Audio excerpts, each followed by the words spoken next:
안녕하세요. 제 발등 스스로 찍었던 여자입니다. 인생은 선택의 연속이라는 말이 있죠. 결혼하고 나서부터 제 인생은 늘 선택의 연속이었던 것 같아요. 저는 결혼하면 정말 행복한 가정을 꾸리겠다는 자신감이 있었어요. 하지만 결혼이라는 게 생각처럼 순탄하게 흘러가지 않았어요. 인생이 생각처럼만 사라진다면 이런 사연도 보내지 않았을 겁니다. 저는 어릴 때부터 엄격한 어머니 밑에서 자랐어요. 그래서 저는 결혼하면 아이의 부족함도 감싸줄 수 있는 포용력 있는 엄마로 살고 싶었죠. 특히 저는 어릴 때부터 알아서 공부 잘하는 오빠 비교가 되면서 컸습니다. 그래서 성적표가 나오는 날이면 엄마는 세상에서 가장 기쁜 목소리로 말했어요. 난 진짜 우리 아들 덕분에 안 먹어도 배가 불러. 이번엔 반에서 3등이나 했네. 수학이 좀 부족했어요. 다음엔 더 잘해볼게요. 엄만 지금도 충분해. 몸 상하니까 항상 몸 생각하면서 해. 큰오빠 성적표가 나오는 날이면 엄마는 입이 귀에 걸려 있었어요. 저는 특출나게 공부를 잘하는 것도 아니고 그렇다고 예체능적으로 재능이 있는 것도 아니었습니다. 그러다 보니까 늘 엄마의 관심은 큰오빠를 향해 있었어요. 집 분위기가 이렇다 보니까 엄마는 오빠가 집에서 공부라도 시작하면 늘 저를 다그치며 말하셨습니다. 김나영, 오빠 공부하는데 거실에서 뭐 하는 거야? TV 끄고 너도 방에 가서 책을 읽던지 잠을 자던지 해. 나 TV 조금만 더 보고 싶은데 지금 너 TV 보는 게 중요해? 오빠 공부하잖아. 얼른 들어가. 엄마는 오빠가 공부하면 온 가족이 집에서 숨도 못 쉬게 만들었어요. 저와 3살 차이가 났던 오빠는 고등학생이었고 저는 중학생이었거든요. 그러면 아빠는 그런 엄마를 보면서 단호하게 말했습니다. 왜 엄한 애를 잡아? 여기가 집이지 독서실이야? 조용히야 공부할 수 있으면 독서실 가라고 해. 당신까지 왜 그래? 우리 아들 학원도 못 보내주는데 이럴 때 조용히 해주면 좋잖아. 당신 자꾸 그러니까 나영이가 집에서 길을 못 펴잖아. 내가 또 언제 애 길을 죽였다고 그래. 난 그냥 공부하니까 조용히 배려해주자고 한 거지. 당신 이렇게 유난만 안 떨어도 다 알아서 해. 그러니까 제발 그만 좀 해.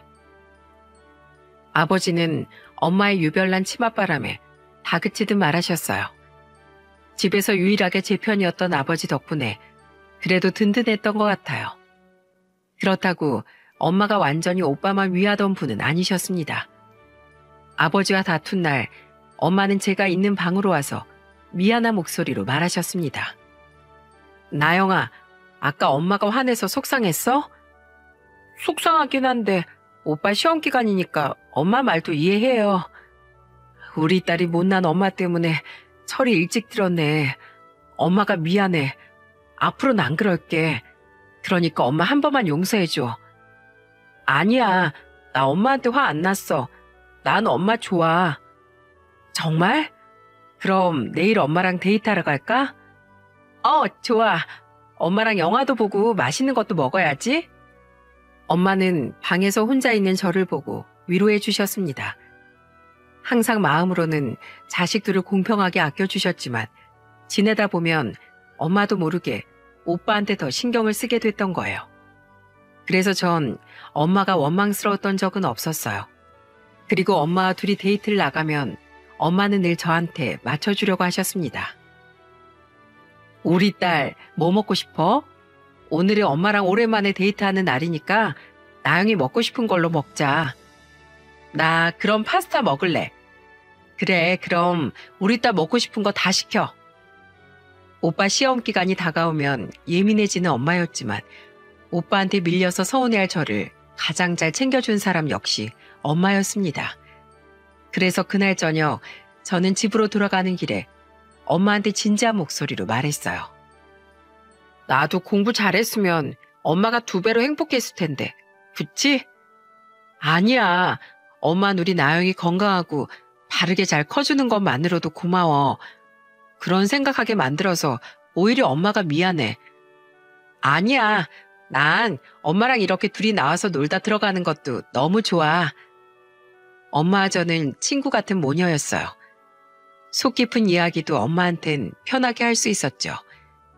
10손가락 깨물어 안 아픈 손가락 없다지만 그래도 조금 더 아픈 손가락은 있을 수도 있지 않겠습니까? 넉넉한 형편이 아닌데도 알아서 공부 척척하는 오빠가 엄마 눈엔 얼마나 기특했을까 싶더라고요. 그런데 오빠도 엄마의 과분한 사랑에 저한테 미안한 목소리로 말하기도 했어요. 나영아, 아깐 내가 방에서 숙제 좀 하느라 그랬어. 사실 난 주변에 소음 들려도 집중에 방해되건 하지 않아. 그러니까 내 걱정 말고 그냥 편히 쉬어. 아니야, 오빠 공부하는데 나도 방해하고 싶지 않거든. 괜히 나 때문에 너 불편할까 봐 그랬지. 내가 무슨 고시 공부하는 것도 아닌데 그냥 편하게 있어. 내가 엄마한테 괜찮다고 말할게. 오빠도 예민한 편이 아니라서 그런지 가족은 무던하게 다 잘 지냈어요. 그래도 저는 오빠가 고등학교 3학년이 됐을 때 집중해서 공부할 수 있게 최대한 조심했습니다. 부모님과 저는 오빠가 원하는 대학교에 갈 수 있길 간절히 바랬어요. 성실하게 자기 일 잘하는 사람이니까 문제가 없을 거라고 생각했죠. 하지만 하늘은 저희 가족의 편이 아니었던 모양이에요. 수능을 일주일 앞두고 오빠는 불의의 사고로 세상을 떠나고 말았어요. 저는 학교에서 수업을 듣던 중 선생님의 다급한 부름에 교무실로 갔습니다. 선생님 부르셨어요? 나영아, 놀라지 말고 들어. 지금 오빠가 병원에 있다고 하는데 너도 가봐야 할 것 같아. 오빠가 병원에 있다고요? 왜요? 오빠한테 사고가 있었던 것 같아. 그러니까 어서 병원으로 가봐.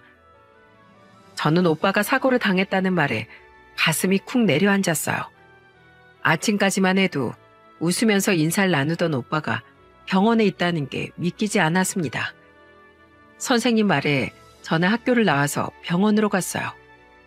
정말 날벼락 같은 소식에 정신이 나가는 것 같았습니다. 그렇게 병원으로 달려갔는데 교통사고로 사경을 헤매고 있는 오빠가 응급실에 있단 말을 들었어요. 그리고 급하게 수술실로 옮겨져서 수술대에 오른 오빠를 엄마는 울면서 기다렸습니다. 제발 우리 아들 좀 살려주세요. 제발. 내 아들은 안 돼요. 아직 새파랗게 젊은 애를 가슴에 묻고 내가 어떻게 살아요? 엄마는 숨이 넘어갈 듯한 목소리로 울면서 말했어요. 저는 그때까지도 정신이 멍했던 것 같습니다.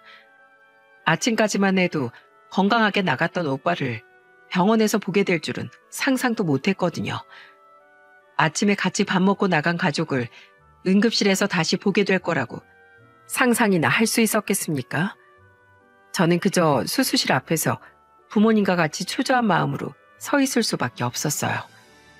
그리고 긴 수술을 마친 의사는 절망적인 소식을 전해왔습니다. 죄송합니다. 최선을 다했지만 현재로선 어려울 것 같습니다. 엄마는 의사의 말에 놀란 목소리로 물었습니다. 안 돼요. 우리 아들 곧 있으면 학교 졸업이에요. 아직 앞길이 창창해요. 제발요. 제 심장이라도 떼줄 수 있어요. 제발 제 아들만 살려주세요. 제발요. 죄송합니다. 의료진들이 최선을 다했지만 더 이상은 무리입니다. 가족분들께서 마음의 준비를 하셔야 할 것 같습니다. 의사의 말에 엄마 아버지는 바닥에 주저앉았습니다. 저는 그제야 눈물이 났어요. 아침에 멀쩡하게 인사했던 오빠를 더는 볼 수 없다는 게 그제야 실감났어요. 엄마는 병원 바닥에 주저앉아 오열하며 말했습니다. 명훈아, 엄마 여기 있어. 얼른 나와야지. 너 대학교 가고 싶어 했잖아. 여기 너무 오래 있으면 안 되는데 어떡하면 좋아. 엄마 여기 있어. 아이고 내 새끼. 어서 엄마랑 가자. 오열하는 엄마를 아버지가 달래주면서 말했습니다. 여보, 그만해. 이러다 당신까지 쓰러져. 내가 살아서 뭐해. 우리 명훈이가 이렇게 됐는데 내 새끼 살려내. 명훈아, 명훈아. 엄마는 오빠의 죽음을 인정하지 못하고 하염없이 울었어요. 지금도 귀에 생생하게 들릴 만큼 엄마의 울음소리는 서글펐습니다. 저희 가족은 마지막 숨을 거둔 오빠와 예상치 못한 작별 인사를 해야만 했습니다. 그렇게 하루아침에 가족들 곁을 떠난 오빠의 빈소가 차려졌어요. 영정사진도 너무 어려 보이는 오빠의 마지막을 같은 반 친구들까지 와서 마지막 인사를 전했습니다. 오빠 같은 반이었던 한 친구는 저희 아버지를 보면서 이런 말도 했어요. 명훈이 학교에서 참 착한 친구였어요. 소외된 친구도 제일 먼저 챙겼고요. 제가 소심해서 친구들이랑 못 어울릴 때도 명훈이가 먼저 손 내밀어 줬어요. 말해줘서 고맙다. 우리 명훈이 얘기해줘서 고마워. 아마 친구들이 이렇게 와줘서 명훈이도 외롭지 않게 갔을 거야. 오빠는 학교 생활도 성실하게 하던 모범생이었어요. 그런 오빠가 허망하게 갔다는 게 믿기지 않았습니다. 엄마는 너무 울어서 지쳐 쓰러질 정도였어요. 그때 정말 엄마는 정신이 나간 사람 같았습니다. 겨우 깨어난 엄마는 아버지를 보면서 말했어요. 여보, 나 악몽 꾼 것 같아. 우리 명훈이 지금 집에 있지? 그렇지? 왜 그래? 당신 정신 차려. 당신이 이러면 명훈이가 어떻게 가? 명훈이가 가긴 어딜 가. 날 두고 갈 리가 없어. 여보, 우리 명훈이 데리러 가자. 학교 지금 끝났을 텐데 얼른 가자. 제발 정신 좀 차려. 힘들지만 우리 명훈이 잘 보내주자. 그래야 우리가 살아. 당신 마음 다 알아. 그런데 아무것도 당신 잘못 없어. 그러니까 자책도 하지 말고 명훈이 좀 잘 쉬게 해주자. 이렇게 다 키운 자식을 어떻게 보내? 내 품에서 끼고 살던 애를 어떻게 보내? 여보, 나 정말 숨이 안 쉬어지는 것 같아. 어떡해? 엄마는 믿을 수 없는 현실 앞에 몇 번이고 쓰러질 뻔할 정도였어요. 그렇게 장례 기간 내내 아버지는 엄마를 챙기느라 정신이 없으셨어요.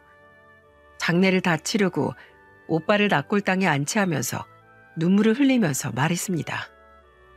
오빠, 내가 오빠 목까지 잘 살고 있을게. 알겠지? 하늘에서 우리 가족 잘 봐줘. 나중에 만나면 그동안 무슨 일 있었는지 다 말해줄게. 저는 납골당에서 남은 눈물을 흘렸어요. 그렇게 오빠를 보내주고 집으로 돌아오자 빈자리가 느껴졌습니다. 한동안 엄마는 오빠 유품을 끌어안고 남몰래 울기도 많이 우셨어요. 그때마다 아버지는 제 방으로 와서 저를 위로하며 말하셨습니다. 나영아, 엄마가 오빠 천천히 잊을 수 있게 우리가 도와주자. 그래야 엄마도 마음이 편할 거야. 엄마가 괜찮아질까요? 너무 힘들어 보여요. 우리가 엄마를 기다려주자. 나영이도 힘들면 언제든 아빠한테 말해. 알겠지? 아빠는 괜찮으세요? 아빠도 힘들잖아요. 저번에 오빠 방 앞에서 서 계시는 거 봤어요. 아빠도 천천히 오빠 보내고 있는 중이야. 걱정 마.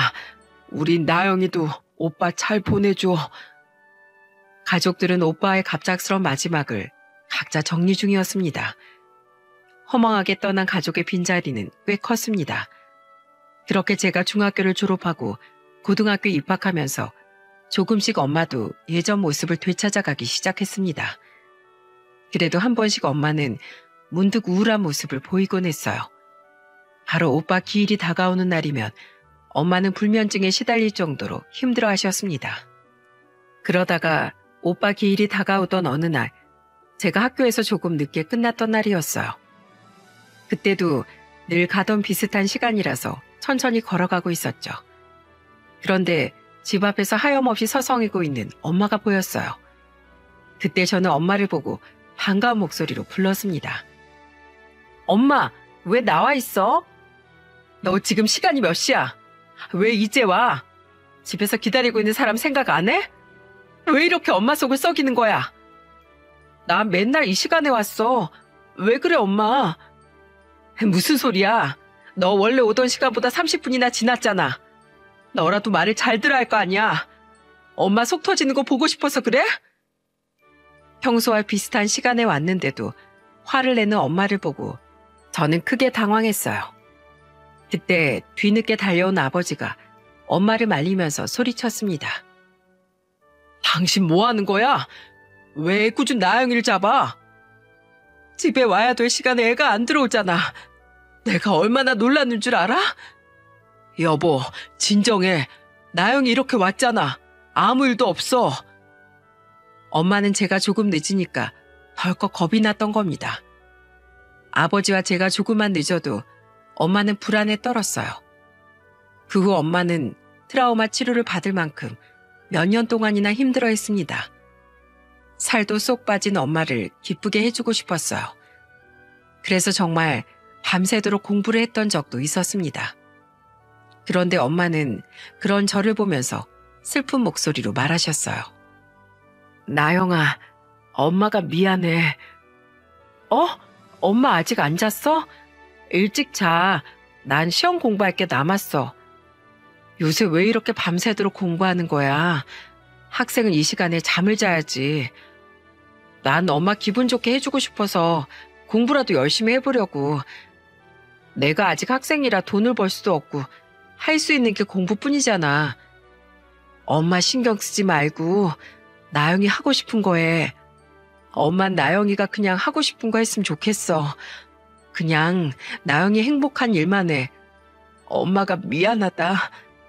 아니야. 난 엄마가 행복한 게 좋아. 공부도 날 위한 거야. 나영아, 앞으로는 엄마가 더 강해질게. 알겠지? 너무 걱정하지 마. 엄마는 밤 늦은 시간까지 공부하는 저를 오히려 위로하셨어요. 그때 저는 든든한 가족의 울타리를 느꼈습니다. 서로 옆에만 있어도 큰 위로가 되는 게 가족이라는 걸 그때 다시 한번 느꼈어요. 그 후 시간이 흘러 엄마도 오빠를 떠나보낸 아픔을 딛고 일어났습니다. 그렇게 저는 대학교까지 무사히 졸업하고 서울에서 직장 생활까지 시작했어요. 첫 출근하던 날 엄마는 누구보다 가장 기뻐하면서 말하셨습니다. 우리 딸 너무 멋있다. 조심해서 잘 다녀와. 너무 떨린다. 나 잘할 수 있겠지? 그럼 엄마 딸인데 당연히 잘하지. 눈도장 제대로 찍고 와.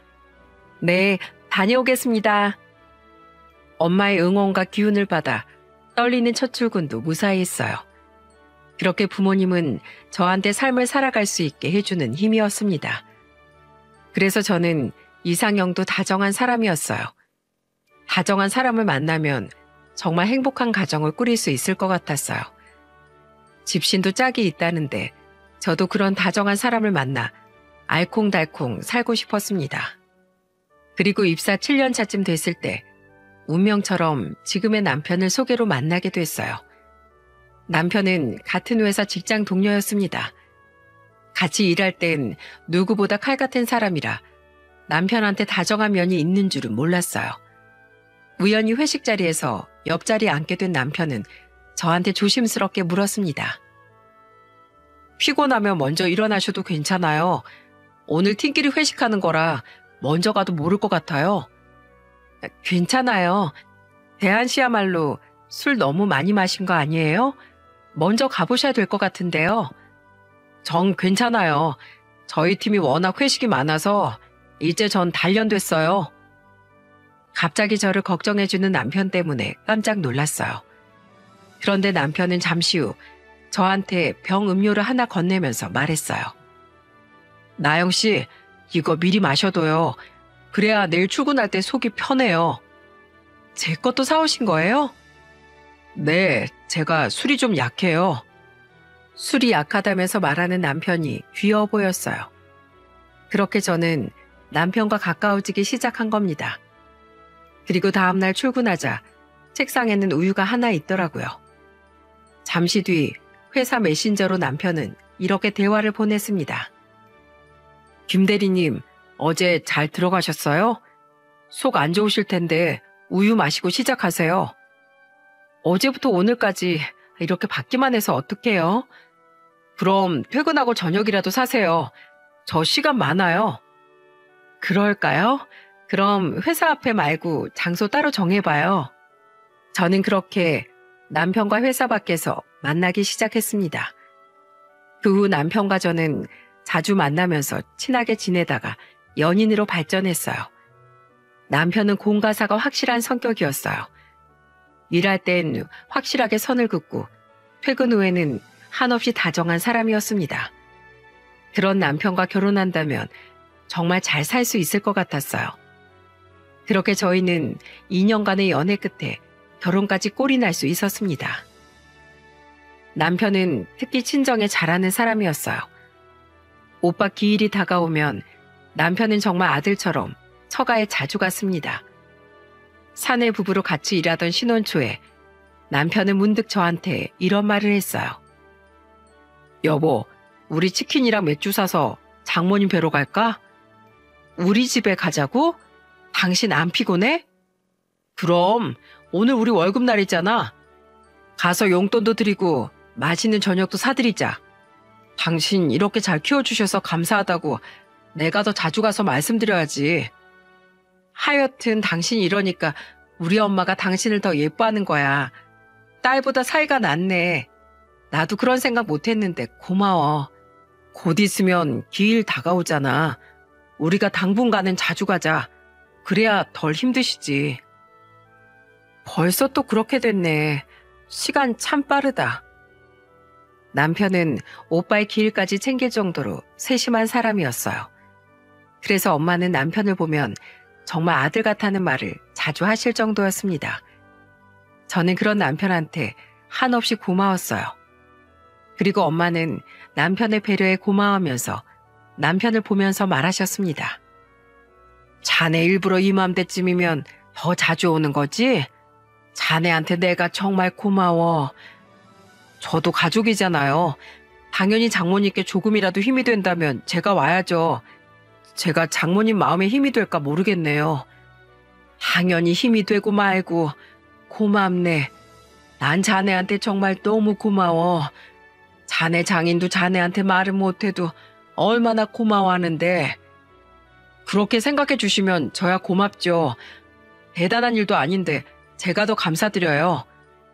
내가 말년의 사위 덕분에 마음이 아주 든든하네. 엄마는 남편한테 고맙다는 말을 자주 했습니다. 그만큼 남편은 저희 집의 큰아들처럼 예쁨을 독차지했습니다. 남편이 이렇게 잘하니까 저도 시댁에 잘하려고 노력도 많이 했어요. 그래서 명절에도 일찍 내려가 시모를 도왔습니다. 어머님, 벌써 시장 다 보신 거예요? 저 오면 보시지 그러셨어요. 서울에서 일하다 오는 애들을 뭐하러 기다려. 괜찮어. 다음 명절엔 더 일찍 와야겠어요. 됐다. 이렇게 와주는 것만으로도 며느리 목 톡톡히 하는 거야. 네, 어머님. 저 뭐부터 할까요? 저는 전부터 할게요. 그래. 아주 손이 야무져.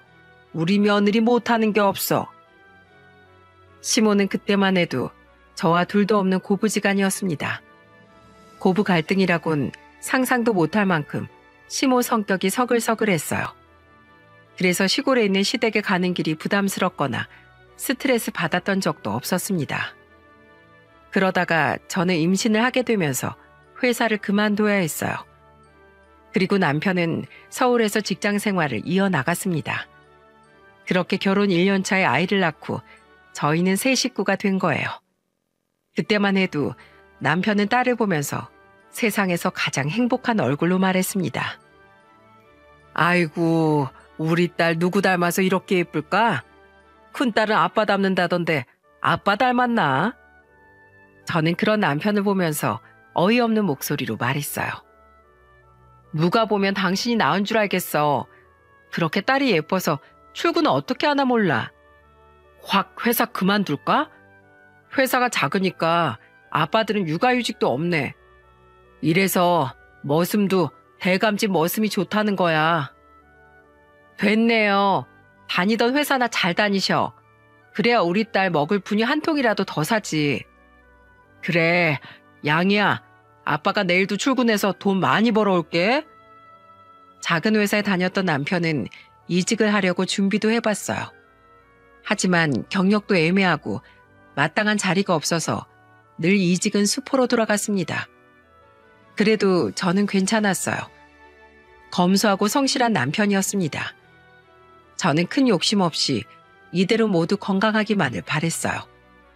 시부모가 시골에서 흑염소 농장을 운영하고 있어서 매년 흑염소 즙을 보내주기도 하셨어요.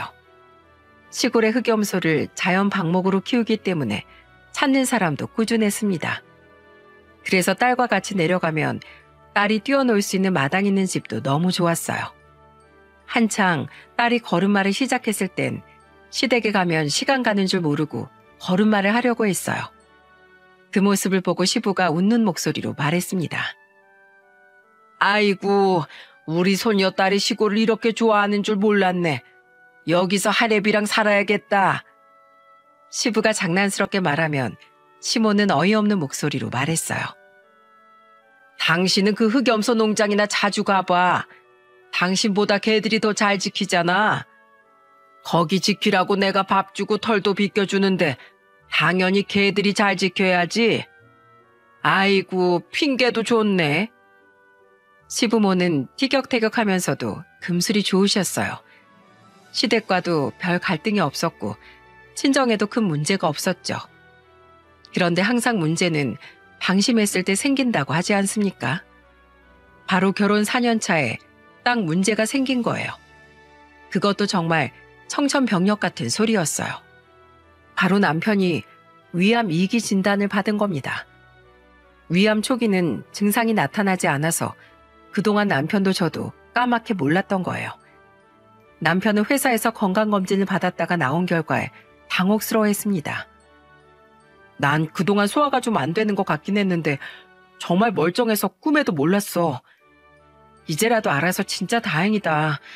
초기는 수술하고 관리만 잘하면 된다는데 하늘이 도와준 거래. 당신 그동안 회사 다니면서 이직 준비한다고 너무 무리한 거 아니야? 아니야. 그냥 내가 건강관리를 좀 못한 것 같아. 얼른 수술 날짜부터 잡자. 당신 이제 당신 몸부터 챙겨. 저는 충격적인 남편의 건강검진 결과에 큰 충격을 받았어요. 그래서 휴직을 한 뒤 남편은 수술 일정부터 잡았죠. 그래도 비교적 초기에 발견됐기에 생존율은 높았지만 겁이 나는 건 어쩔 수가 없더라고요. 아직 어린 딸이 있었기 때문에 남편의 건강이 걱정됐어요. 그렇게 남편이 성공적으로 수술을 끝내고 병실에서 회복하고 있던 어느 날이었습니다. 문득 이대로 집에 돌아가면 안 될 것 같았어요. 그래서 저는 병원에 입원한 남편을 보며 말했죠. 여보, 회사 그만두고 우리 어머님 댁에 내려가자. 뭐? 당신 괜찮겠어? 안 괜찮을 게 뭐야. 어차피 당신도 이직하려고 했었는데 이참에 그만두고 건강관리 좀 하다가 다시 취업하면 되잖아. 우리 그렇게 하자. 그게 말처럼 쉬울까? 나도 나이가 있는데. 걱정 마. 당신이 못하면 나라도 나가서 돈 벌게. 그러니까 당신은 지금부터 건강관리에 더 신경 써. 저는 걱정하는 남편을 어떻게든 안심시켜주고 싶었어요. 그래서 다음 날 시모에게 전화를 걸었습니다. 어머님, 잘 계셨어요? 안 그래도 내가 전화하려고 했는데 대안이는 괜찮어? 네, 몇 주 더 지켜보다가 퇴원하면 된대요. 아휴, 그렇다면 다행이네. 어머님, 다른 게 아니라요. 저희 퇴원하고 어머님 댁에 가서 1년 정도 지내려고 하는데 괜찮을까요? 여기로 온다고? 네, 아무래도 남편도 서울보단 시골에서 요양하는 게 좋을 것 같아서요. 회사도 어차피 이직하려고 했으니까 이번에 쉬면서 천천히 준비할게요. 그리고 제가 어머님 일 도울게요. 아이고, 너희들 온다고 하면 여기 일거리가 천지야. 안 그래도 일손 부족했는데 잘 됐네. 나도 우리 아들 여기서 쉰다고 하면 두 팔 벌려 환영이야. 시모는 저희가 시골로 내려간다는 말에 누구보다 기뻐했어요. 아무리 암 초기였어도 자식이 아픈데 걱정 안 할 부모가 있겠습니까? 그래서 시모는 저한테 흑염소 농장에서 할 수 있는 일까지 찾아줬어요. 마침 일손이 부족했던 시모는 270만 원의 월급을 주기로 하고 저한테 일할 기회를 준 겁니다. 그렇게 저는 남편과 같이 딸까지 데리고 시골로 내려갔어요. 오로지 남편이 공기 좋은 곳에서 잠시나마 요양하길 바라는 마음이었습니다. 평소 고부 갈등도 없던 저는 용감하게 시댁으로 제 발로 간 거예요. 그리고 그곳이 호랑이 굴로 변할 줄은 상상도 못했습니다. 그곳에서 저는 한 7개월 정도 일했었는데 정말 지옥과도 같았던 7개월이었어요. 첫 한 달은 정말 딸도 잘 지내고 남편도 편해 보여서 생활이 너무 만족스러웠습니다. 그러다 문제의 발단은 제가 읍내에 나갔다가 개업떡을 받아오면서 시작됐어요. 그때 시모는 제가 가져온 떡을 보면서 의심스러운 목소리로 말하셨습니다. 너 그 떡 어디서 난 거야? 아, 이거요. 읍내 머리하러 나갔다가 개업떡이라면서 받았어요. 무슨 가게가 개업했길래? 정육점이 생겼더라고요. 남자 사장님이셨는데 너무 친절하셔서 다음에 고기 좀 사와야겠어요. 뭐? 남자 사장? 넌 그럼 모르는 남자가 주는 떡을 덜컥 좋다고 받아온 거야? 그냥 개업한 가게 개업떡이잖아요. 넌 시골이 얼마나 작은 줄 알아? 옷깃만 스쳐도 반나절이면 소문이 다 나는 동네야. 애 엄마가 해벌레거리고 다니면 사람들이 욕해. 저는 시모의 갑작스런 호통에 당황스러웠습니다. 이게 무슨 일인가 싶었죠. 그때도 남편도 당황스러운 표정으로 시모를 보면서 말했어요. 엄마, 왜 그러세요? 너무 과민 반응하시는 거 아니에요?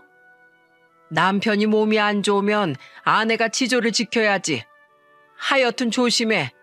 이 동네 보는 눈이 몇 개인데. 남편도 저도 당황스러울 만큼 예민하게 반응하는 시모를 보고 당황스러웠어요. 그리고 그날부터 시모와 전쟁이 시작된 겁니다. 그날은 밖에서 흑염소 농장 울타리를 점검하는 날이라서 선크림을 바르고 있었어요. 그때 저를 본 시모가 기겁을 하더니 황당한 말씀을 하기 시작했습니다. 너 얼굴에 뭘 바르는 거야? 그냥 나와. 누구 보여주려고 아침부터 거울을 봐? 선크림 바르는 거예요. 저도 이제 나이가 있는데 이런 걸 발라야 기미가 안 생기죠. 너는 남편 건강도 안 좋은데 피부 관리하는 거야? 자외선은 원래 몸에도 안 좋아요. 어머님도 바르세요. 됐다. 어차피 모자 쓰면 될걸. 뭐하러 얼굴에 그런 걸 발라? 괜한 짓 하지 말고 얼른 모자 쓰고 나와. 시모는 제가 선크림만 발라도 화를 내셨어요. 그 선크림이 피부를 밝게 해주는 것도 아니고 정말 로션 같은 선크림이었어요. 그래서 시모의 반응이 당황스러울 수밖에 없었습니다. 그날 일하는 내내 시모는 저한테 잔소리하듯이 별소리를 다 하실 정도였습니다. 남편이 아플 땐 항상 아내가 조신하게 있어야 하는 거야. 네가 그렇게 얼굴에 분칠하고 다니면 사람들이 욕해.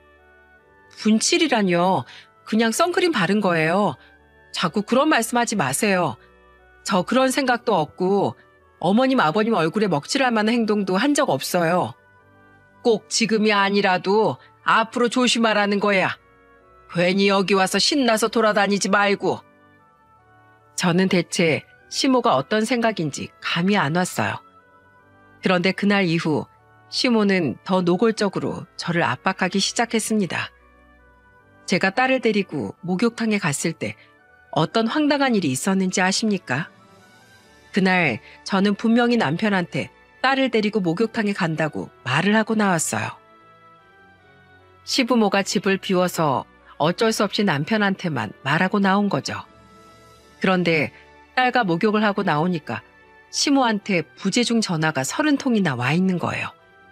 저는 무슨 일이 났나 싶어서 얼른 시모한테 전화를 걸었습니다. 어머님, 무슨 일이세요? 너 지금 어디야? 전화는 왜 안 받아? 저 목욕탕 왔어요. 남편한테 말하고 나왔는데 못 들으셨어요? 뭐? 네 남편 자고 있어. 자는 애가 무슨 말을 해? 딸까지 내팽개쳐두고 어딜 간 거야? 당장 안 들어와? 알고 보니까 외출했던 시부모가 남편이 자는 사이 들어와서 제가 어디 갔는지 모르셨던 겁니다.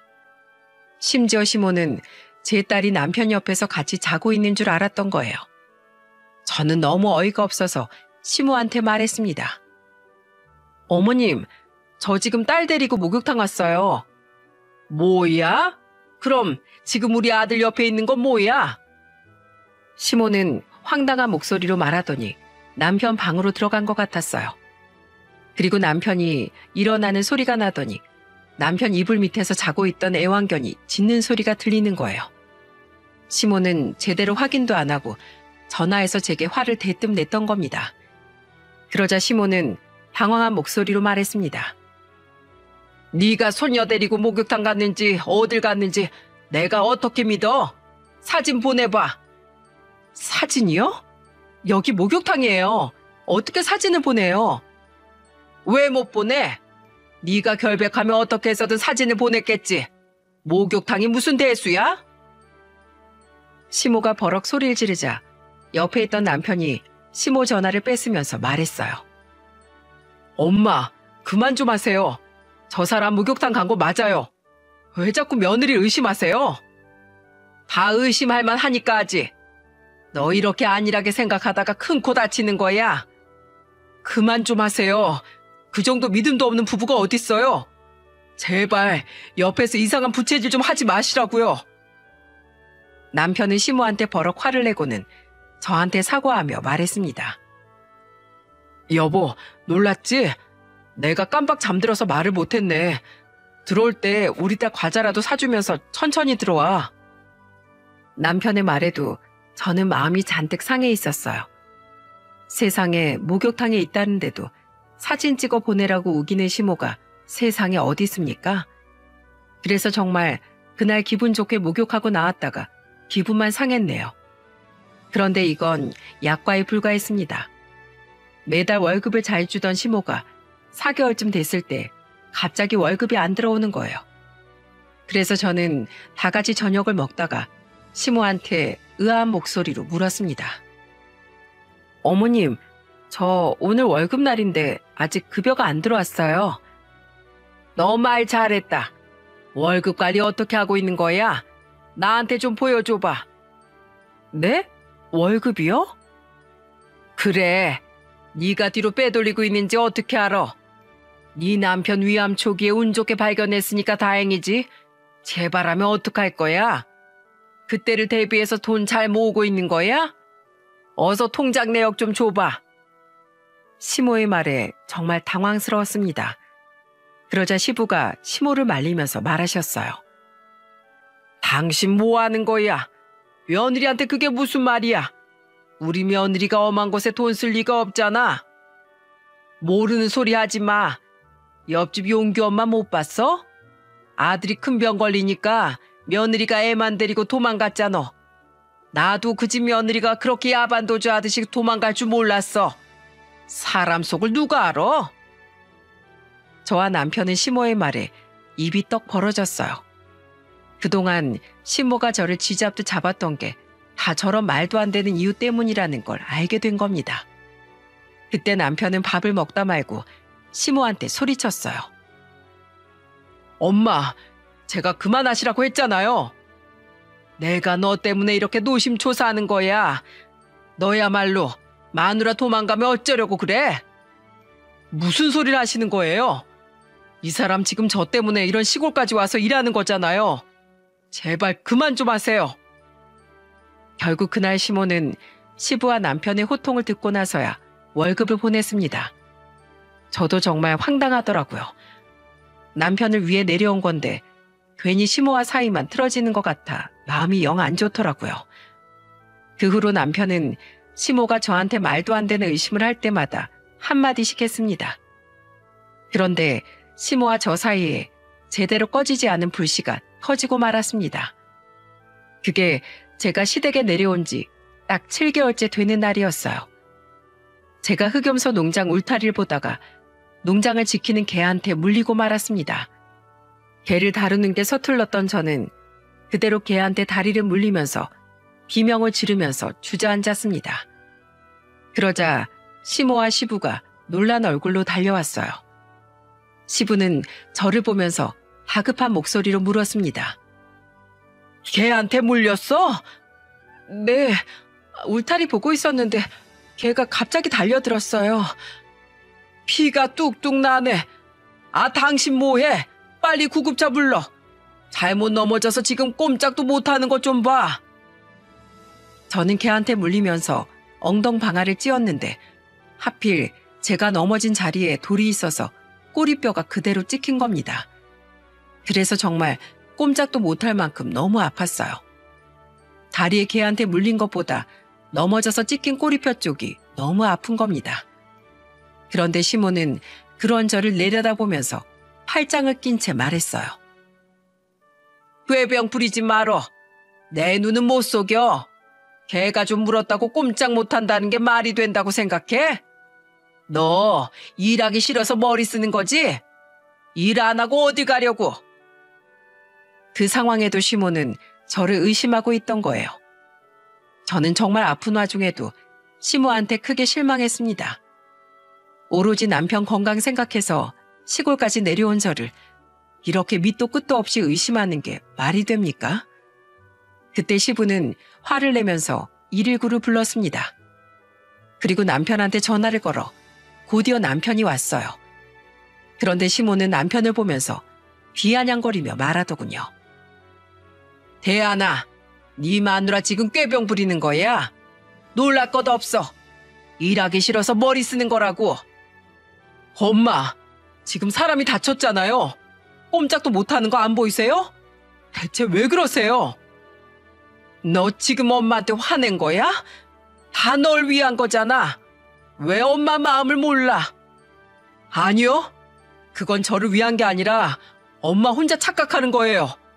엄마가 이러시는 게 절 더 힘들게 한다고요. 여기 와서 단 한 번도 마음 편했던 적이 없어요.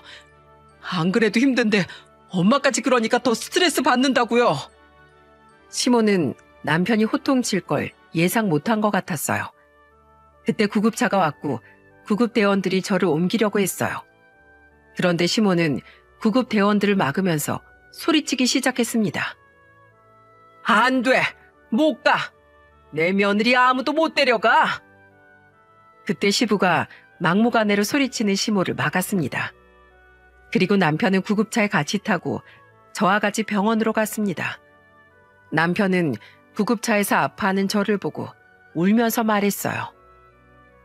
여보, 미안해. 다 내 잘못이야. 당신은 날 위해서 여기까지 와줬는데 나 때문에 일하다가 다치기까지 했잖아. 미안해. 내가 미안해. 여보, 나 너무 아파. 너무 힘들어. 저는 남편의 말도 들리지 않을 만큼 엉덩이 쪽 고통이 심했습니다. 그렇게 병원으로 실려가서 확인해 보니까 꼬리뼈와 골반까지 금이 간 거예요. 그래서 전치 8주 진단까지 받게 된 겁니다. 이게 다 아팠던 이유가 있던 거예요. 그때 남편은 제가 치료에 집중할 수 있게 해주려고 시모에 대한 이야기를 일절하지 않았어요. 그래서 저는 남편한테 걱정되는 목소리로 묻기도 했습니다. 여보, 어머님은 어떻게 하고 계셔? 집은 신경 쓰지 마. 내가 다 알아서 할게. 당신은 그냥 치료에만 집중해. 남편의 말이 안심이 되면서도 왠지 걱정이 되기도 했어요. 하지만 마지막 본 시모의 말도 안 되는 모습에 저는 애써 모른 척 하려고 했습니다.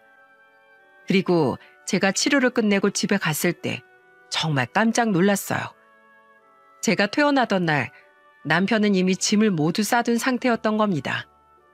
그리고 남편은 제 손을 잡고 시모를 보며 말했어요. 엄마, 저 이 사람이랑 다시 서울 갈 겁니다. 엄마가 다시는 안 그런다고 하셨죠? 이미 이 사람은 여기서 몸도 마음도 다 다친 거예요. 모르시겠어요? 내가 오해라고 했잖아. 정말 오해야. 난 옆집에 며느리가 아픈 남편 두고 도망간 일이 있다고 하니까 혹시나 하는 마음에 그랬어. 정말이야. 그러니까 왜 남의 말만 듣고 며느리를 못 믿으시는 거예요? 이 사람 제 건강 생각해서 서울에서 여기까지 왔어요. 농장일 해본 적도 없는 사람이 직접 농장일까지 하면서 생계를 책임진 거라고요. 아시겠어요? 그런데도 지금 그런 말이 나오세요? 제 아내도 처가에 가면 귀한 딸이에요.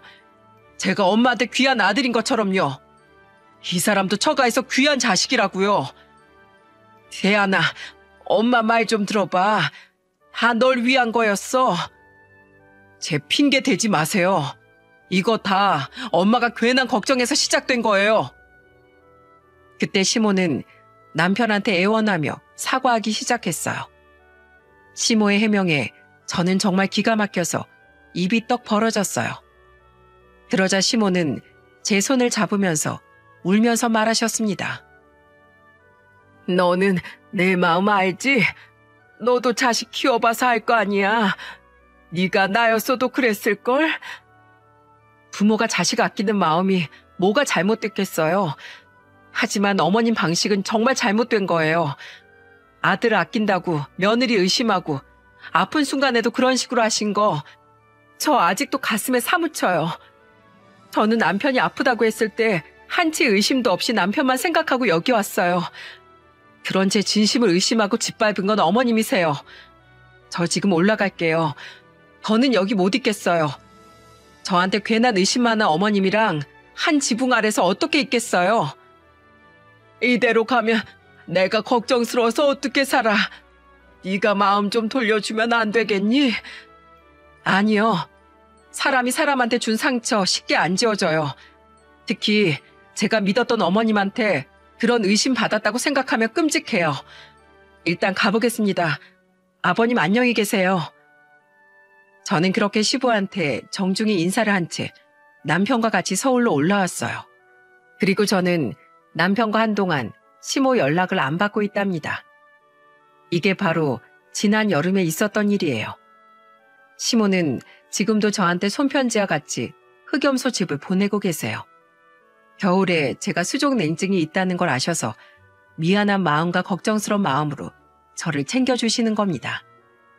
제가 이렇게 사연을 보낸 이유도 여러분들과 고민을 나누고 싶어서예요.